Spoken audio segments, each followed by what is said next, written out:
Hello, ladies and gentlemen. Here we are, exploring the world of Magic Gathering and top 10 dinosaurs. There's so many dinosaurs throughout all of the Magic cards and series. We're going to explore what are the top 10. So let's begin with the top 10. Now, at number 10, which we have the card Shifting Ceratops, and it's a dinosaur, of course, at the Core 2020 series, and it's a rare. And already it's a situational card, as I would like to say. That's why it's at number 10. It says, this spell cannot be countered. This is really good, especially when it's playing a blue deck. Cost 4 for a 5/4, which is very impressive in and itself.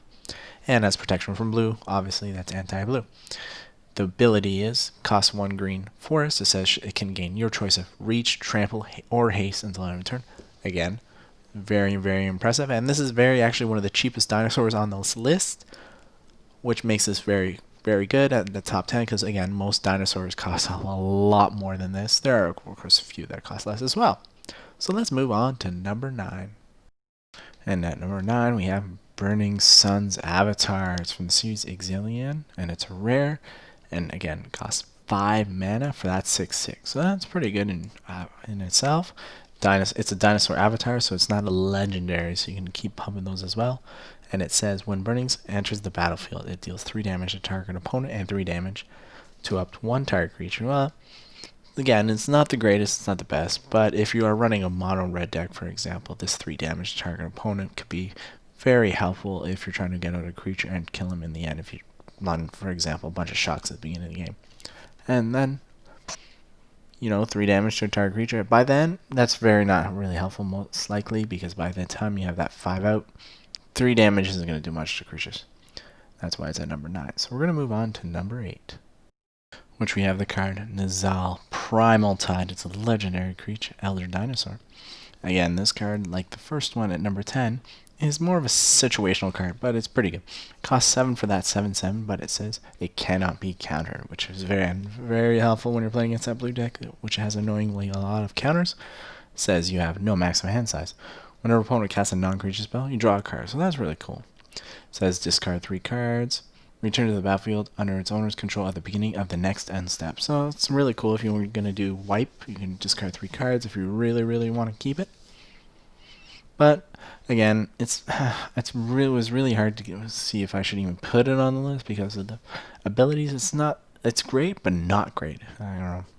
It's really cool. It has no maximum size. Anyway, we're not going to keep talking about this.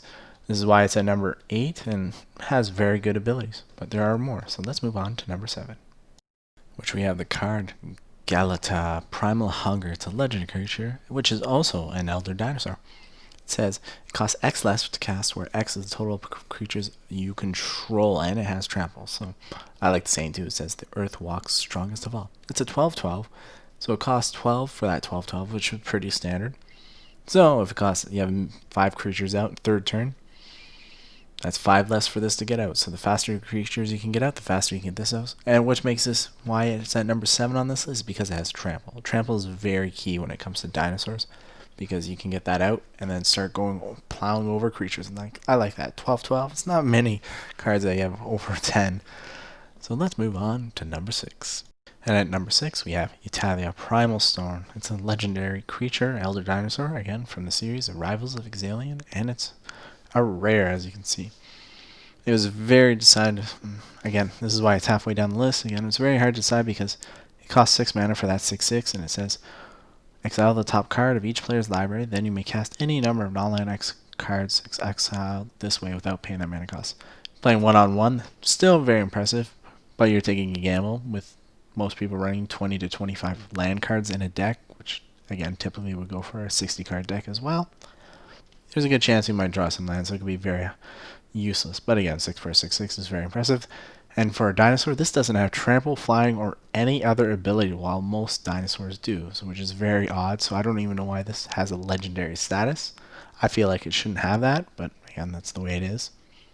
So let's move on to number 5, which we have halfway down our list is Charging Tuskodon, again from the same series. And believe it or not, it's an uncommon. Costs 5 for that 4/4/4. Man, say that 10 times fast. And whenever it deals combat damage to a player, it deals double that damage to that player instead. And has trample. So 4/4 trample. The reason why it's not really good and it's not that impressive and it's not a rare, it costs 5 And if an opponent is playing all creatures, they're going to have that 4/4 blocked way before you get that 5 mana creature out. That's why it's here at number 5. Very, very good ability. If you can get that creature to attack an opponent, it's going to be 8 damage for every turn. That's very, very impressive. And the saying is pretty cool. It says it doesn't hold grudges, it runs down and impales them. It's pretty funny, ironic. I don't know, I think it. So let's move on to number 4. At number 4, we have Rampaging Brontodon.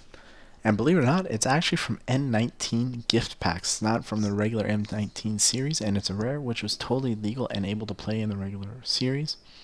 And it has this cost 7 for a 7/7. Again, typical. It has Trample, which is really good. And it's not legendary, it's just rare. It says whenever Rampaging Brontodon attacks, it gets +1/+1 until end of turn for each land you control. So if you bring this out 7th turn and you attack on the 8th turn, that's a 14/14 coming right at you. Typically, okay? Very, very typically if you just play lands every turn. That's, well, you can't really stop that thing at all. That's just going to, again, trample right through whatever you have in play, which is really cool. So let's move on to number 3, which we have the card Wakening Sun's Avatar. It's from the series Ixalan. Again, I guess a Dinosaur series, right? And it's a mythic rare. And it's really cool. It costs 8 mana, unfortunately, for that 7/7, but the ability is basically you're clearing the board if your opponent doesn't have any dinosaurs, which is very... I would not expect someone to have a dinosaur deck. It says when it enters the battlefield, if you cast it from your hand, destroy all non-dinosaur creatures. So basically, the opponent, which again, rarely expects someone to have a dinosaur deck, wipes everything on the board for creatures. So that's a very cool ability. I really think that, because you bring that 8 and you have a 7/7, no creatures, so there's nothing going to really stop that 7/7. But again, that guy could have a card waiting to play on the 9th turn, who knows. But there are 2 cards, and let's move on to number 2. Now, number 2 is actually my favorite black card in all of the Magic world. It is Rotten Regisaur. It costs 3 mana for that 7/6. That's, wow, I love it, I love it, I love it. At the beginning of your upkeep, you have to discard a card. I'm willing to sacrifice that, especially if you're willing to put something that gives it +1/+1 and trample, or any kind of ability on the 4th turn. That card, I think, is very, very, very good. And if you know what, if they want to kill it, you don't have to discard cards. So I think that's a win-win situation. I really like this card 3 for a 7/7. I think that's super fast to bring out that 7/6. Very, very good. But fortunately, I can't put my personal interests above the top 10 dinosaurs, so let's move on to number 1. And at number 1, out of all the dinosaurs, Gishath, I apologize if I pronounced that wrong, Sun's Avatar. It's a legendary creature, and it's a dinosaur avatar, obviously. And it's from the series Ixalan, and it's a mythic rare. And it's very, very impressive. If you can get that red, green, and white out, which you can do with multi-lands, it has Trample, Vigilance, and Haste, and it's a 7/6. Wow, that's really cool.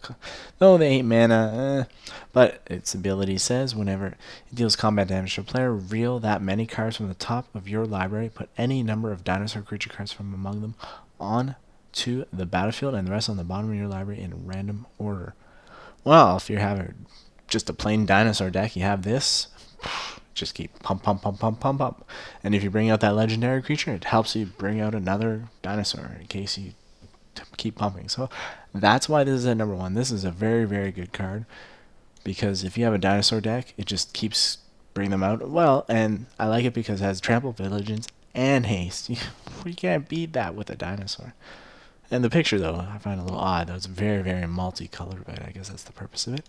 So if you like this video, please continue to watch more on this channel, and I hope you guys have a good day and a good evening.